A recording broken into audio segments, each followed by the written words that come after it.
Actually extremely sorry, কিছু প্রবলেমের জন্য ভিডিওটা ডিসকানেক্ট হয়েছিলো। তো মাঝখান থেকে আবার দেখো যেটা বলছিলাম, যেটা মনে একটা ট্রিক। ওকে, অ্যাকচুয়ালি আমি পুরো ভিডিওটাই কন্টিনিউ করতে চাইছিলাম, বাট একটু প্রবলেমের জন্য মাঝখানে ডিসকানেক্ট হয়েছিলো।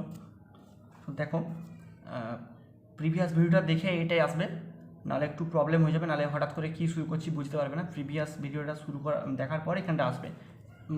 এই ম্যাথটার মাঝখানে ডিসকানেক্ট হয়ে গেছিলো। তো দেখো যেটা বলছিলাম যে এপসাইলন জিরোর যে মানটা সেটা আমাদের কি বললাম দেওয়া থাকতেও পারে আবার নাও পারে। তো এপসাইলনের নাম হচ্ছে পারমিটিভিটি। ওকে, পারমিটিভিটি মানে কি তড়িৎ ভেদ্যতা, পারমিটিভিটি বা তড়িৎ ভেদ্যতা। তো এটা দেখো গুনে দেখো 1 2 1 2 3 4 5 6 7 8 9 10 11 12, দেখো 12 হচ্ছে। দেখো গুনে দেখো 12 হচ্ছে, দেখো 12। তো ব্যাপারটা হচ্ছে কি, যদি ভুলে যাও তো মোটামুটি দেখবে জেনারেলি হয়তো 8.85টা মনে রয়ে যাবে, কিন্তু মানে 10 টু দি পাওয়ার অর্ডারটাতেই গন্ডগোল হয়ে যায় আমাদের। তো ওই জন্য আমি বলে রাখলাম যে তখন নামটা লিখে একটু এটা মনে রেখে দেবে, এটা ট্রিক। তো 8.85 ইন্টু 10 to -12, এটা হচ্ছে পারমিটিভিটি। এবার যদি পারমিটিভিটি বানানটা যদি ভুলে গেলো তাহলে গেলো। তো এটা বাংলাটা কি, শূন্য মাধ্যমে তড়িৎ ভেদ্যতা। ঠিক আছে, পারমিটিভিটি বা শূন্য মাধ্যমে তড়িৎ ভেদ্যতা। তো দেখো এটা আমরা দেখে নিই কত অ্যান্সার বেরোচ্ছে, তাহলে দেখে নাও। 10 টু দি পাওয়ার -6 ভাজিত কত আসছে বলো, 8.85 into 10 to the power -12, sorry -12।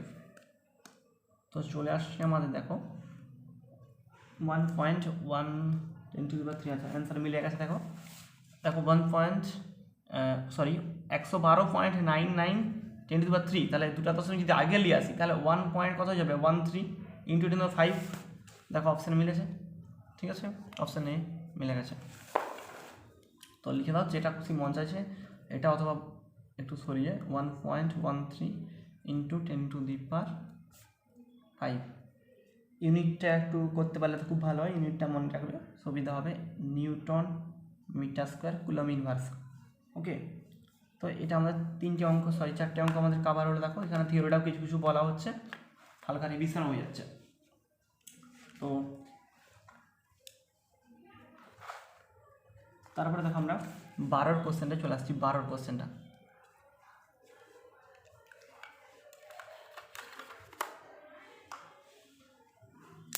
তো 12 কোশ্চেনে দেখো কি বলেছে, বলছে বায়ুতে 1 মিটার ব্যবধানে রাখা প্রতিটি 1 মাইক্রোকুলম আধানে দুটি সমান ধনাত্মক আধানের স্থিতি শক্তি কত হবে। দেখো 12 কোশ্চেনটা আমরা করছি। 12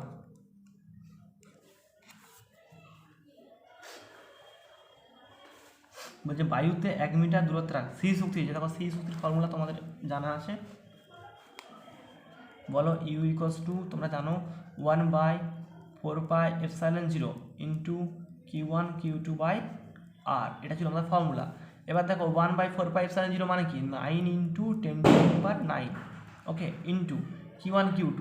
দেখো কি বলেছে, বলছে বায়ুতে 1 মিটার ব্যবধানে রাখা প্রতিটি 1 মাইক্রোকুলম আধানের, মানে ধরো এখানে একটা 1 মাইক্রোকুলম আছে, ওকে, আর এখানে একটা 1 মাইক্রোকুলম আছে, হলো, এবং এই দুজনের মধ্যে ব্যবধান বলেছে 1 মিটার, 1 মিটার। ওকে, বুঝা যাচ্ছে তো। বায়ুতে দেখো এটা আর ভিতরে এখানে ধরো বায়ু আছে, তাহলে বায়ুতে 1 মিটার ব্যবধানে রাখা প্রতিটি 1 মাইক্রোকুলম আধানের দুটি সমান ধনাত্মক আধান বলে দিয়েছে, ধনাত্মক আধান মানে এটাও প্লাস এটাও প্লাস, সি শক্তি কত হবে। তো দেখো, তো এখান থেকে 1 থেকে তাহলে মাইক্রোকুলমকে কুলম করতে হলে কী করবো, 10 টু দি পাওয়ার -6 দিয়ে গুণ করে দেবো, আর 1 ইন্টু সামথিং মানে তো ওটাই আর কি, ঠিক আছে, ইন্টু আবার দেখো এটাও 1 ইন্টু 10 টু দি পাওয়ার -6 দিয়ে গুণ করে দেবো। বোঝা যাচ্ছে তো, কারণ আমরা এসআই পদ্ধতি করছি, কারণ দেখো 1/4πε0 ভ্যালুটা আমরা 9 ইন্টু 10 টু দি পাওয়ার 9 বসেছি, তাহলে এটা আমরা এসআই করছি, বুঝতে পারছো, ডিভাইডেড বাই কত বলো 1 মিটার বলেছে, তাহলে সিম্পল 1। ওকে, তাহলে এখানে দেখো ক্যালকুলেশন করলে কত আসছে, দেখো 9 ইন্টু, আচ্ছা এটা কাটলে কত বলো তো 10 টু দি পাওয়ার 3 -6 আর 9 কাটলে 10 টু দি পাওয়ার 3, ওকে, আর এই 10 to the power 3 R 10 to the পাওয়ার -6 কাটলে 10 টু দি পাওয়ার -3, তাহলে 10 টু দি পাওয়ার -3 এত জুল। অ্যান্সার দেখো মিলে গেছে আমাদের, দেখো অপশন এ। ওকে, আচ্ছা নেক্সট দেখো আমরা করছি 14টা। তো 14টা দেখো কি বলেছে, বলছে কৃতকার্য কত হবে। আচ্ছা কোশ্চেনে পুরোটা পড়ি। বলছে E=E1। আচ্ছা কোশ্চেন দেখো যেসব ডেটা দিয়েছে, কোশ্চেন মানে যে কোনো প্রবলেম অ্যাপ্রোচ করার জন্য যেসব ডেটা দিয়েছে সেগুলো প্রথমে টুকে নিতে হয়, তাহলে তোমার বুঝতে সুবিধা হবে। তাহলে দেখো E= কি দিয়েছে বলো, E1 i cap plus E2 j cap. Okay, আর কি বলেছে, আর একটা দিয়েছে আর vector AI cap plus BJ cap. আর বলছে এত প্রাবল্যের একটি তড়িৎ ক্ষেত্রে কিউ আধানকে এত দূরত্ব সরানো হলো, কৃতকার্য কত হবে, ডব্লু চেয়েছে। দেখো ডব্লু মানে আমরা জানি যে ফোর্স ডট ডিসপ্লেসমেন্ট, এটা আমরা জানি। W=F.R, এটা কিন্তু ডট। ওকে, এবং এটা স্কেলার কোয়ান্টিটি, এটা কি জানি স্কেলার রাশি, ওই জন্য ডট প্রোডাক্ট হচ্ছে। তাহলে F সমান আবার QE আমরা জানি। তো এখানে আমরা একবারে কোথাও F সমান QE ডট আর। এবার দেখো ডট প্রোডাক্টটা কেউ যদি ভুলে গেছো মনে করে দিচ্ছি। ব্যাপারটা হচ্ছে কি, দেখো এই এর সঙ্গে আর এর ডট প্রোডাক্ট করতে হবে। তো এই যে আই এর যেটা সহগ দেখতে পাচ্ছ, আই এর যেটা কোএফিসিয়েন্ট মানে E1, এই আই এর সহগের সঙ্গে এদিকে আই এর সহগের গুণ। ওকে, আর এদিকে জে এর সহগের সঙ্গে আর এদিকে জে এর সহগের সঙ্গে এই জে এর যে সহগটা আছে তার গুণ। মানে ব্যাপারটা হচ্ছে কি এরকম সোজা, খুব ডট প্রোডাক্ট খুব সোজা জিনিস। ওকে, কিউটা তো ধরো রয়ে গেল আমার বাইরে, কোনো প্রবলেম নাই। এবারে E.R, ব্যাপারটা কি এরকম ভেবে নাও, E.R এরকম। ওকে, তো E.R দেখো কি বললাম বলো, আই এর যে সহগ, আই এর সহগ এখানে কি আছে E1, আর এদিকে আই এর সহগ কি আছে তাহলে AE, গুণ করলে যাবে AE, তাহলে AE। ওকে, সরি AE নয়, E1, এখানে E1 আছে প্লাস এখানে যে এর সহগ কি আছে বলো E2, আর এখানে যে এর সহগ B, তাহলে BE2, তাহলে BE2, এটা হচ্ছে আমাদের অ্যান্সার। এটা সমান W। খুবই সহজ জিনিস, দেখো মিলে গেছে অপশান সি। বোঝা যাচ্ছে আশা করছি। আচ্ছা এবার দেখো 19-এর কোশ্চেনটা। 19, তো 19-এর কোশ্চেনটা কী বলছে দেখো, এটা বোঝা আছে দেখলেই অ্যাকচুয়ালি বি হবে। তো তবু দেখো পড়িছি, বলছে একটি তড়িৎ দ্বিমেরুর অক্ষের উপর একটি বিন্দুতে। আচ্ছা এই কোশ্চেনটা দেখবে, বলছে একটা তড়িৎ দ্বিমেরু, 19-এর কোশ্চেনটা।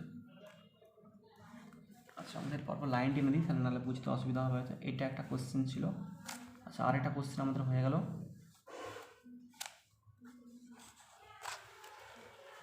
দেখো কি বলেছে, বলছে একটি তড়িৎ দ্বিমেরুর একটি বিন্দুতে বিদ্যুৎ ক্ষেত্র যদি E1 হয়, আর বলছে দ্বিমেরুর একই দূরত্বের পার্শ্বীয় বিন্দুতে বিদ্যুৎ ক্ষেত্র যদি E2 হয়। কি বলছে শোনো, বলছে এই ধরো একটা দ্বিমেরু আছে। ওকে, দ্বিমেরু মানে বলো এখানটা -Q, এখানটা +Q। তো এটার এই যে অক্ষস্থিত বিন্দু মানে এটা, এই মিডিল পয়েন্ট থেকে ধরে নাও এটা হচ্ছে আর ডিস্টেন্স। সাপোজ এই মিডিল পয়েন্ট থেকে এটা হচ্ছে আর ডিস্টেন্স, এটাকে বলা হচ্ছে অক্ষস্থিত বিন্দু। এই যে অক্ষের উপরে বলেছে না, এই যে দেখো বলেছে কোথায় গেল, এই যে অক্ষের উপরে একটি বিন্দু দেয়। তাহলে অক্ষের উপরে মানে এই যে অক্ষের উপরে। আর এটা কী বলে দেখো, একই দূরত্বের পার্শ্বীয় বিন্দু মানে এই যে উপরেটাই এখানটা।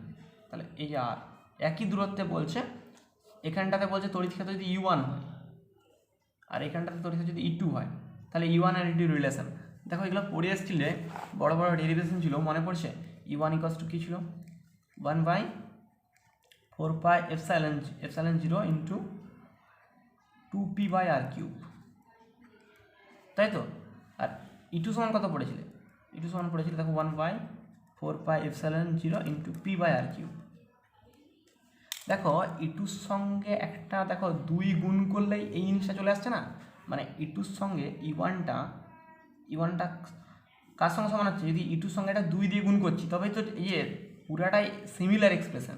শুধু এখানে একটা 2 আছে, এখানে একটা 2 নাই, তাহলে একটা 2 দিয়ে গুণ করলে চলে আসবে। তো মানে E2-র সাথে যদি একটা 2 দিয়ে গুণ করতি তাহলে তো ব্যাপারটা চলে আসবে। ওকে, এখানে কোনটা কী ছিল দেখো মনে করে দিচ্ছি। পিটা ছিল দ্বিমেরু ভ্রামক বা ডাইপোল মোমেন্ট, পি সমান কী ছিল, Q×2L, তাই তো। কিউ মানে কি একটা চার্জ, যে কোনো একটা চার্জ কিন্তু তাদের মধ্যবর্তী দূরত্ব, মানে এই মিডিলের ডিস্টেন্সটাকে আমরা 2L ধরতাম, 2L। ঠিক আছে, এটা ছিল কি, এটা ভেক্টর কোয়ান্টিটি, ডাইরেকশনটা কোন দিকে ছিল, মাইনাস থেকে প্লাস। এই যে -Q থেকে এখানটায় প্লাস কিউ, তাহলে এই দিকে ছিল, ডাইরেকশনটা এদিকে ছিল, আর মিডিলের ডিস্টেন্সটা আমরা 12 ধরতাম। ওকে, আর পিটা হচ্ছে ডাইপোল মোমেন্ট বা দ্বিমেরু ভ্রামক। একটু হালকা হালকা রিভিশনও করে দিচ্ছি, ঠিক আছে। আচ্ছা, এরপর দেখো 21-এর কোশ্চেনটা দেখো। 21-এর কোশ্চেনটা কী বলেছে? বলছে দুটি আহিত কণার মধ্যে দূরত্ব যদি ডি হলে তাদের মধ্যে বিকর্ষণ বল যদি নিউটন হয়, তাহলে দূরত্ব বেড়ে যদি 3D হয় তাহলে বিকর্ষণ বল কত হবে?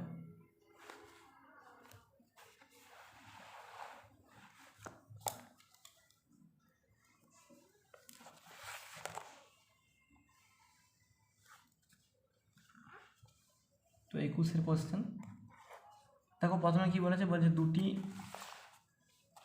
দুটি আহিত কণার মধ্যে দূরত্ব ডি হলে, ঠিক আছে, মানে আকর্ষণ বল কত বলেছে, বিকর্ষণ বল কত বলেছে? নিউটন। মানে সোজা কথায় আমার যে ফর্মুলাটা আছে F = 1/4πε0 into Q1 Q2 by কত r², এটা ফর্মুলা ছিল না? এই যে দেখো বিকর্ষণ বলটা কত দিয়েছে বলো? বিকর্ষণ বলটা দিচ্ছে নিউটন, 9, ঠিক আছে। তাহলে এটা সমান হচ্ছে 1/4πε0 ইন্টু Q1 Q2 বাই দূরত্বটা কত ডি বলেছে, d², ঠিক আছে। এবার বলছি এটা যদি 3D² হয়ে যায় তাহলে বিকর্ষণ বলটা কত হবে? তা বিকর্ষণ বলটা ধরে নাও সাপোজ এফ প্রাইম হবে, এফ প্রাইম, সেটা তাহলে কত হবে? 1/4πε0 ইন্টু Q1 Q2 বাই কত হচ্ছে বলো? বলছে দূরত্বটা বেড়ে 3D হচ্ছে, তাহলে কত হচ্ছে? 3D তার হোল স্কোয়ার হয়ে যাচ্ছে, তাই তো। আমি ফর্মুলা বসাচ্ছি, মানে আর এর জায়গায় একবার আমি ডি বসিয়েছিলাম, তারপর আমি 3D বসাচ্ছি আর কি, কারণ বলেছে না দূরত্বটা বেড়ে 3D হচ্ছে। তাহলে এটার সমান কত হচ্ছে দেখো, 3² মানে কত? 9 into 1/4πε0 into Q1 Q2 by কত d²। এবং এটা ভালো করে অবজার্ভ করে দেখো, এই পার্টটার ভ্যালুটা আমরা এই পড়ে এলাম দেখো 9 পড়ে নিলাম না? তাহলে অ্যাকচুয়ালি তাহলে এটা পুরোটা 9, তাহলে 9 কেটে যায় কত হচ্ছে? 1 হচ্ছে। ওকে, এই পুরা ভ্যালুটা দেখো না, এই যে এই ভ্যালুটা, এই ভ্যালুটা, এটা আর এটা তো সিমিলার, এই দেখো না। তাহলে এখানে এটা মানে 9, তাহলে 9 কেটে 1 হচ্ছে নি, তাহলে অ্যান্সার বেরিয়ে আছে আমাদের 1, মিলিয়ে আছে 1, ঠিক আছে। তো এরপর দেখো 24-এটা করছি।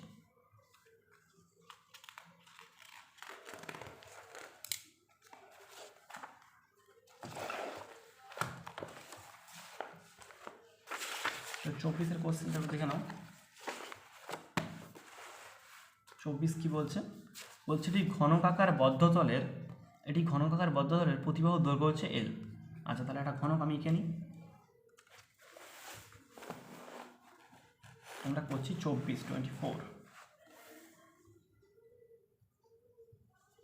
বলছে একটা ঘনক আছে,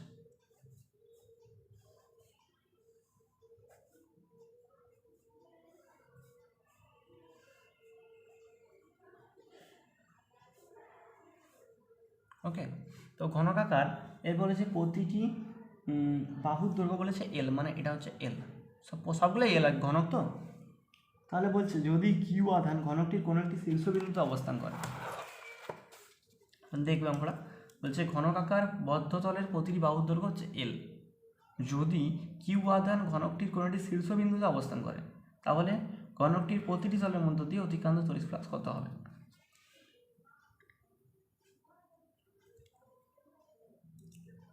আচ্ছা, তো একটা শীর্ষবিন্দুতে অবস্থান করেছে, তো দেখবে বলছে এটি ঘনকাকার বদ্ধতলে প্রতিটি বাহুর দৈর্ঘ্য L, আমরা করে নিয়েছি প্রতিটি বাহুর দৈর্ঘ্য L, মানে সবগুলো L।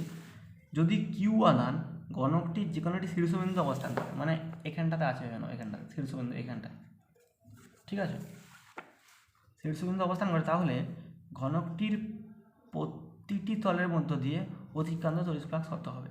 আচ্ছা, এই কোশ্চেনটা বেশ একটু ইন্টারেস্টিং কোশ্চেন, এবং দেখতে গেলে তোমাদের লেভেল একটু টাফ হোক, তো ভালো করে বুঝবে। দেখো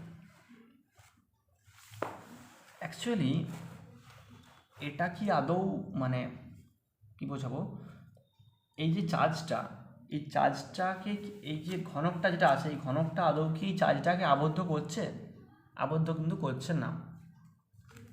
তো একে আমার আবদ্ধ করার জন্য অ্যাকচুয়ালি 8 পিস গোলক লাগবে, এই 8 পিস ঘনক লাগবে।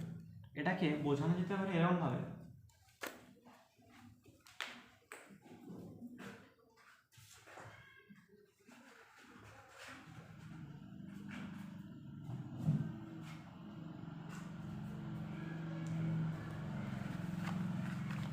এগুলো দিয়ে ব্যাপারটা বোঝো। ধরো সাপোজ কোনো একটা ছোট্ট টুকরো আমি নিয়ে নিচ্ছি,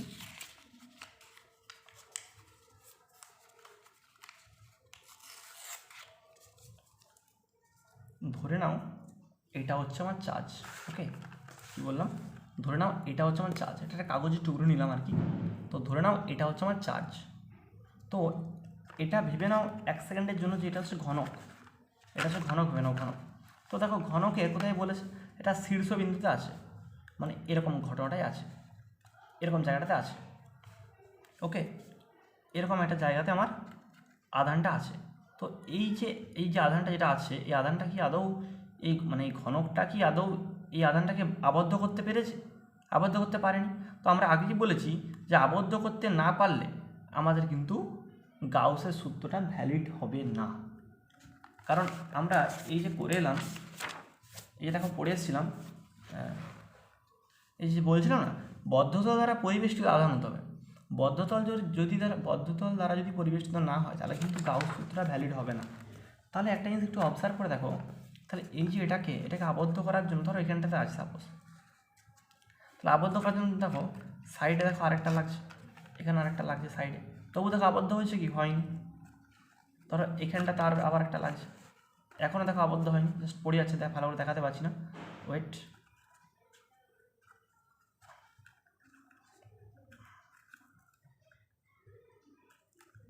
দেখো এখনও কিন্তু আবদ্ধ হয়নি, ঠিক আছে।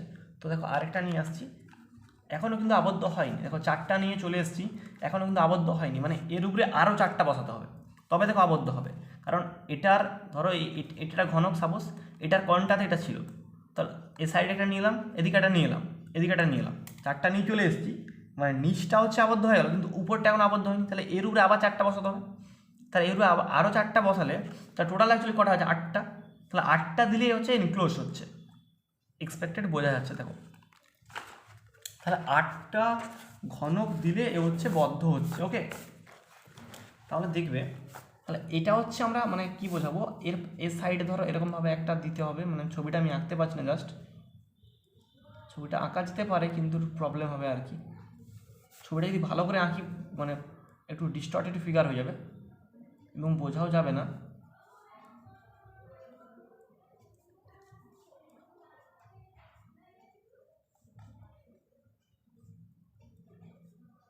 ঠিক আছে, তো ছবিটা রাখছি না, মোটামুটি ওই যেটা এক্সাম্পল দিয়ে বললাম আশা করছি বুঝতে পেরেছো।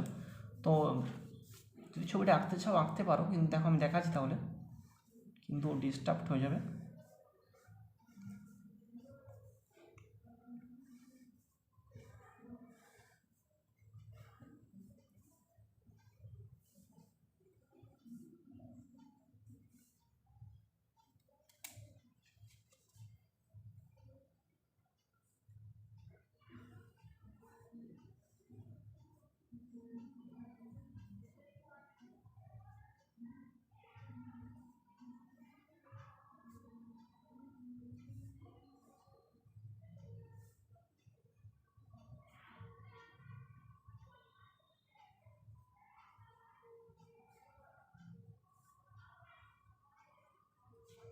দেখো আঁকেছি, যদি বুঝতে পারছো তো বুঝছো, নাহলে একটু আমি বললাম ডিস্টার্ব হয়ে যাবে অ্যাকচুয়ালি।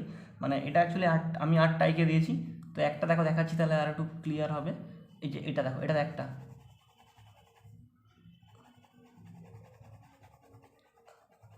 এই যে একটা বুঝতে পারছো, ওই যে এইটা হচ্ছে একটা, এটা হচ্ছে একটা।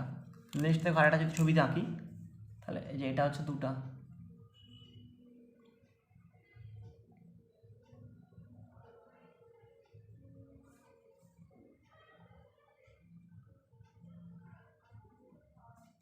ওকে, এটা হচ্ছে 2টা। তো এরকম সাইডে যদি দেখো আরেকটা আঁকি, তাহলে এটা হচ্ছে 3টা, এটা আর এটা এখানটা 4টা, 4টা, আবার নিচে 4টা, মানে অ্যাকচুয়ালি আচ্ছা এটা একটু ইনকমপ্লিট আছে, এক সেকেন্ড, এখানে আরেকটা লাইন ড্র করতে হবে, এখানে এই লাইনটা ড্র করা হয়নি, মানে এখানটাতে আধানটা আছে এখানটাতে, ওকে, তো এখানটাতে আধানটা আছে এই জায়গাটাতে, তো এটা একটু হয়তো জটিল লাগছে, বুঝতে পারবে না, ছাড়ো। তো যেটা এটা দিয়ে যেটা উদাহরণ দিলাম, এটা আরেকবার একটু যদি রিপিট ব্যাক করে দেখে নিতে পারো, মোটামুটি বুঝতে পেরে যাবে। তো দেখো তাহলে 8টা সোজা কথায় আমরা যেটা বুঝলাম যে 8টা সারফেসের জন্য, 8টা ঘনকের জন্য, সারফেস বলবো না, 8টা ঘনকের জন্য এনক্লোজ হচ্ছে, বদ্ধ হচ্ছে, তাহলে 8টা তলের জন্য বদ্ধ হচ্ছে, তাই তো? তাহলে 8টা তলের জন্য হলে, 8টা তলের জন্য বদ্ধ হলে তাহলে ফ্লাক্স কত হবে, কিউ বাই এপসাইলন বা এপসাইলন জিরো, শূন্য মাধ্যম হলে এপসাইলন জিরো, ঠিক আছে?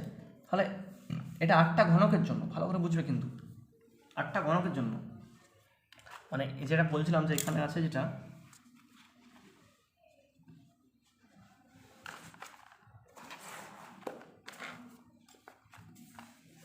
এই যে ধরো 4টে আছে, এখানটা যেটা যেটা আধানটা বলছিলাম, যেটা কনসিডার করতে বলছিলাম, সে ধরো এটাকে আধান যদি ভাবা হয়, তাহলে এইখানটা এরকম এরকম কন্ডিশনে আছে, এই যে এখন দেখো বদ্ধ করতে পারিনি, এর উপরে যদি আরও 4টা বসিয়ে দিই, এর উপরে যদি আমি আরও 4টা বসিয়ে দিই, তাহলে হচ্ছে আমার এনক্লোজ হয়ে যাবে, তাই তো?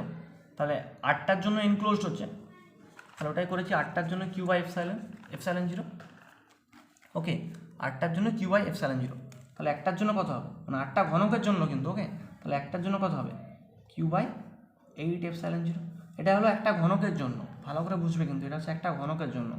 এবার আমাদের কোশ্চেনটা কী চেয়েছিল, কোশ্চেনটা চেয়েছিল যদি একটা ঘনকের সমগ্র, অ্যাকচুয়ালি কোশ্চেন অ্যান্সারটা ভুল আছে, মানে যদি বলছে দেখো প্রতিটি তলের মধ্যে চাইছে, প্রতিটি তলের মধ্যে কিন্তু তখন আবার 6 দিয়ে ভাগ করতে হবে। যদি শুধু বলতো যে ঘনকের মধ্য দিয়ে তড়িৎ ফ্লাক্স কত, তখন কিন্তু আমার এই অ্যান্সারটা হয়ে যেত কিউ বাই 8 এপসাইলন জিরো, যেটা এখানে আসে 8 কিউ বাই 8 এপসাইলন জিরো। যদি বলতো যে সমগ্র ঘনকের মধ্য দিয়ে আমার তড়িৎ ফ্লাক্স কত, তাহলে আমাদের কিন্তু এটা হয়ে যেত যে কিউ বাই 8 এপসাইলন জিরো। কিন্তু একটা জিনিস বুঝো ভালো করে, যে একটা ঘনক মানে কটা তল, 6টা তল, তাহলে পুরা ঘনকটার মধ্য দিয়ে এত, মানে সোজা কথায় যে 6টি তলের মধ্য দিয়ে কত, কিউ বাই 8 এপসাইলন জিরো, তাহলে একটা তলের মধ্য দিয়ে কত, Q by 6 into 8 epsilon zero, মানে অ্যান্সারটা হবে কিউ বাই 848 এপসাইলন জিরো, এটাই রাইট অ্যান্সার, ওকে। এই অ্যান্সারটা ভুল আছে। যদি শুধু এরকম বলতো যে ঘনকটির মধ্য দিয়ে অতিক্রান্ত তড়িৎ ফ্লাক্স কত হবে, তাহলে অপশন বি হতো কিউ বাই 8 এপসাইলন জিরো। কিন্তু একটা ঘনক মানে কটা তল, একটা ঘনক মানে 6টা তল, তো একটা পুরা ঘনকটার মধ্য দিয়ে আমার এটা বেরাচ্ছে, এটা পুরা ঘনকটার মধ্য দিয়ে এটা বেরাচ্ছে, কিন্তু একটা ঘনক মানে 6টা তল, তাহলে 6টা তলের মধ্য দিয়ে এত, তাহলে একটা তলের মধ্যে কত, ওই কিউ নেম করে বেরিয়ে যাচ্ছে, ওকে। আচ্ছা নেক্সট দেখো সি বলছে 28টা, দেখো 28টা করাচ্ছি, বলছে বায়ু মাধ্যমে রক্ষিত ঘনকের ভিতরে একটি কিউ আধান রয়েছে, ঘনকের 6টি তল দিয়ে অতিক্রান্ত হয়েছে, এটা তো ওই গাউস থিওরেমটাই বলা আছে, আমরা জানি না যে ফাই সমান কিউ বাই এপসাইলন জিরো। এখানেও অপশানটা ভুল আছে, দেখো এটা অপশানটা ভুল আছে, কি বলেছে ভালো করে বুঝবে, এটা সি হবে না। বায়ু মাধ্যমে রক্ষিত এটি ঘনকের ভিতরে একটি কিউ আধান রয়েছে, ঘনকের 6টি তল দিয়ে অতিক্রান্ত তড়িৎ ফ্লাক্স কত, 6টি মানে সমগ্র তলের মধ্যে দিয়ে তো বোঝাচ্ছে, ধরো আমাদের একটা এরকম ইয়ে আছে, একটা ঘনক আছে এরকম, তো ওই ঘনকের ধরো ভিতরে যদি একটা চার্জ থাকে, তাহলে আমরা সমগ্র তলের মধ্য দিয়েই তো বের করলে কত হয়, কিউ বাই এপসাইলন জিরো, এটা তো হয়, তো ওটাই তো চেয়েছি 6টি তলের মধ্য দিয়ে। যদি একটি তলের মধ্য দিয়ে চাইতো তাহলে কিন্তু অপশন সি হতো, তখন মানে ব্যাপারটা এরকম যে 6টি তলের মধ্য দিয়ে, তখন ব্যাপারটা এরকম ছিল যে 6টি তলের মধ্য দিয়ে কিউ বাই এপসাইলন জিরো, তাহলে একটা তলের মধ্য দিয়ে কত, কিউ বাই 6 এপসাইলন জিরো, তাহলে হবে। আচ্ছা নেক্সট দেখো বলছে এটি অর্ধবৃত্তাকার তলের, বলছে এটি অর্ধবৃত্তাকার তলের কেন্দ্রবিন্দুতে কিউ আধান রাখা হলে তল দ্বারা অতিক্রান্ত তড়িৎ ফ্লাক্স সংখ্যা কত হবে, এটা সোজা কোশ্চেন।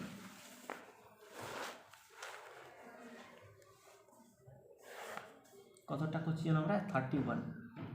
কি কোশ্চেনটা বলছে শুনবে, বলছে এটি অর্ধবৃত্তাকার তল আছে, এই অর্ধবৃত্তাকার একটা তল আছে, ধরো এরকম বাটি টাইপের, বাটি টাইপের, ওকে। তো এখন অর্ধবৃত্তাকার তলের কি বলেছে কেন্দ্রবিন্দুতে মানে এখানটাতে, এখানে দেখো কত চার্জ রাখা আছে, কিউ চার্জ রাখা আছে, কিউ বলছে ওই তল দ্বারা অতিক্রান্ত তড়িৎ প্রবাহ কত হবে। একটা ভালো করে চিন্তা করে দেখো, এটা কি আদৌ ক্লোজড মানে বদ্ধতল কি? নিশ্চয়ই নয়। একটা বাটি আছে, ভাবো একটা এরকম টাইপের বাটি আছে, তো উল্টা দিকে একটা এরকমভাবে দিলে তো ক্লোজড হবে, ঠিক আছে? মানে উল্টা দিকে আমি বলতে চাইছি যে এরকম একটা বাটি আছে আর উল্টা ধর এরকম একটা বাটি আছে, দুটো ধর এরকম একটা বাটি আছে আর এরকম একটা বাটি আছে, তাহলে এটার মাথায় এটাকে চাপালে ক্লোজড হবে, তাই তো? বুঝা যাচ্ছে ব্যাপারটা? তাহলে এদিকে যদি আমি এরকম একটা চাপিয়ে দিই তবে আমার ক্লোজড হচ্ছে। অর্থাৎ তাহলে যদি মানে একটা অর্ধতল আর একটা অর্ধতল, দুটা অর্ধতল মিলে তো ক্লোজ হচ্ছে। ভাবো না যে উপরে একটা মানে নিচে একটা সোজা বাটি আর একটা বাটি উল্টানো হলো, তাহলে দুটা তলের জন্য আমার কত, দুটা তল দিলে দুটা এরকম তল পরপর মাথায় মানে এটার মাথাতে এটা চাপিয়ে দিলে বদ্ধ হচ্ছে, তাহলে দুটা বদ্ধ তলে দুটা দিলে কিন্তু আমার বদ্ধ তল হচ্ছে। আর বদ্ধ তল হলে আমার একটা ভ্যালিড বলেছি, তখন তাহলে দুটা তলের জন্য কত হচ্ছে, কিউ বাই এপসাইলন ছিল। তাহলে একটা তলের জন্য কত হবে, মানে এটা একটা কি বলবো অর্ধগোলক আর এটা অর্ধগোলক, তো দুটা অর্ধগোলকের জন্য, দুটা অর্ধগোলক মানে কি একটা পূর্ণ গোলক, তার জন্য এত হলে তাহলে একটা অর্ধগোলকের জন্য কত হবে, কিউ বাই 2f7 ওকে। চারটা পদ্ধতি থাকা আছে, পরে নেক্সট হবে।